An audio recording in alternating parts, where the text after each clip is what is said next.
যে পাথর দিয়ে ব্যবসায়ী সোহাগকে হত্যা করা হয়েছিল, যে পাথর দিয়ে তার মুখ থেতলে দেওয়া হয়েছিল, সেই পাথরটি আমরা দেখতে পাচ্ছি মিটফোর্ডের ৩ নম্বর গেটের ভেতরে পাথরটি রয়েছে।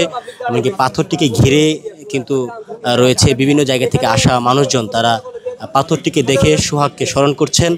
এমনকি সোহাগকে যে নির্মমভাবে হত্যা করা হয়েছে সেটির তারা নিন্দা জানাচ্ছেন। বিভিন্ন রাজধানী ঢাকার বিভিন্ন এলাকা থেকে, কেরানীগঞ্জ থেকে, আশপাশের বিভিন্ন এলাকা থেকে, লালবাগ থেকে, বিভিন্ন এলাকা থেকে মানুষজন এসে কিন্তু পাথরটি দেখে যারা হত্যা করেছেন হত্যাকারীদের প্রতি ঘৃণা প্রকাশ করছেন। এক্সট্রিম মশার কয়েল প্ল্যান্ট ফাইবার দিয়ে তৈরি, তাই সহজে ভাঙে না, সুগন্ধিযুক্ত ও নিরবিচ্ছিন্নভাবে জ্বলে। ডেঙ্গু, চিকুনগুনিয়া বাহি সহ যে কোনো মশার বিরুদ্ধে দেয় এক্সট্রিম সুরক্ষা।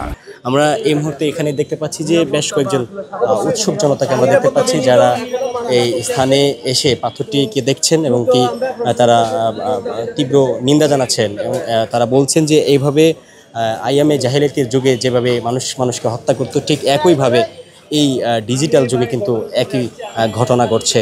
আমরা এখানে বেশ কয়েকজন যারা রয়েছেন দর্শনার্থী বা যারা এখানে ঘটনাস্থলে দেখতে এসেছেন তাদের সাথে কথা বলেছি। তারা প্রত্যেকেই কিন্তু ঘটনার তীব্র নিন্দা জানিয়েছেন।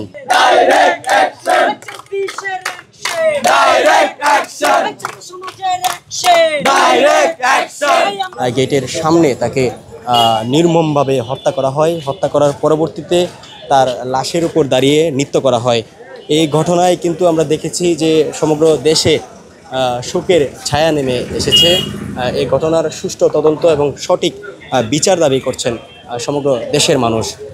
আমরা যেমনটি জেনেছি যে চাঁদা দেওয়া নেওয়া নিয়ে বা এমনকি চাঁদা না দেওয়ার কারণে ব্যবসায়ী সোহাগকে হত্যা করেছেন যুবদল নেতা।